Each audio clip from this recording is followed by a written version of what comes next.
Hello বন্ধুরা, আজকে তোমাদের সাথে শেয়ার করতে চলেছি সর্ষে ভেন্ডি রেসিপিটা। খুব সহজ আর খেতেও লাগে দারুণ।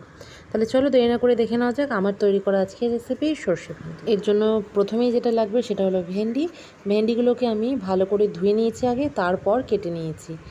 এই যে দেখো, এরকম আকারে ছোট ছোট করে কেটে নিয়েছি।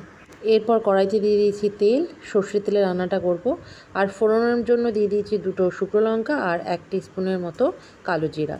ফোড়নটা একটু ভাজা ভাজা হয়ে গেলে তাতে দিয়ে দিচ্ছি আগে থেকে কেটে রাখা ভেন্ডিগুলো।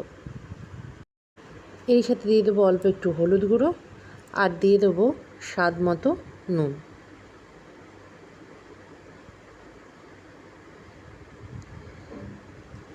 এবার ভালো করে এটাকে ভেজে নেব। খুব বেশি ভাজবো না, হালকা একটু ভেজে নেব। এরপরে তো দিয়ে দিচ্ছি সর্ষে বাটা।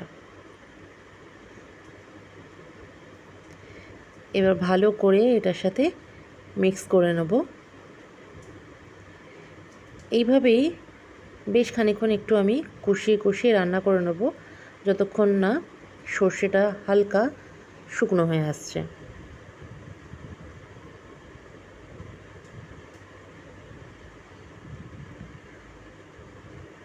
বেশ খানিকক্ষণ পর সর্ষেটা একদম মাখো মাখো হয়ে গেছে। এরপর এতে দিয়ে দিচ্ছি আমি পরিমাণ মতো জল। অল্প একটু জল দিয়ে দেবো যাতে ভেন্ডিটা ভালো মতো সেদ্ধ হয়ে যায়। ভেন্ডিটা সেদ্ধ হয়ে গেলে এইভাবেই রান্না করতে করতে সর্ষের গ্রেভিটাও কিন্তু একদম ঠিক হয়ে যাবে। সাথে দিয়ে দিলাম 2টো চিড়ে রাখা কাঁচা লঙ্কা। এই যে দেখুন, তৈরি হয়ে গেছে আমাদের আজকের রেসিপি সর্ষে ভেন্ডি। এই রেসিপিটা ভাত বা রুটি দুটোর সাথেই কিন্তু খুব ভালো লাগে। রেসিপিটা কেমন লাগলো অবশ্যই আমাকে কমেন্টসের মাধ্যমে জানাবেন। ভালো লাগলে লাইক এবং শেয়ার করতে ভুলবেন না। আর আমার চ্যানেলে নতুন বন্ধু হলে চ্যানেলটিকে সাবস্ক্রাইব করে বেল নোটিফিকেশনটা অল করে দিন।